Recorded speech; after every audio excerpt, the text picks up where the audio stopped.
Angelica, naloka at nalula sa pabulaklak ng BFF na si Kim Chiu. I've seen a lot of change, been through a lot of pain. Some things are not the same as they were a year ago, but all will be okay. I move on each and every day. The past.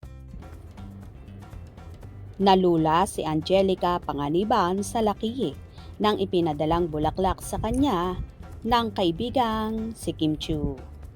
Kalalabas lang kasi ni Angelica sa ospital mula sa isang hip surgery at kasalukuyan nang nagpapagaling sa bahay. Kaya naman marami ang nagpadala sa kanya ng get well soon, flowers, at isa na rito ang BFF niyang si Kimi. Proud na ibinahagi ni Angge ang napakalaking bouquet of flowers na ipinadala ni Kim sa kanya at say niya sa caption, "Buti, nagkasya sa pintuan namin." Mensahe niya sa best friend, "Love you Momsi at Chinita Princess." Sumailalim sa isang hip operation si Angelica dahil sa kanyang avascular necrosis last July 7. Sa kanyang vlog ay ipinaliwanag niya na ang tawag sa procedure na ginawa sa kanya ay cord decompression. Nagdrill sila ng butas sa buto ko para magkaroon ng blood flow and syempre para ma-release yung tension. Anya, kinuhanan ako ng bone marrow aspiration so isinaksak yon sa aking dead bone. May tinatawag din silang BMP, bone morphogenetic protein, which is bone stimulant.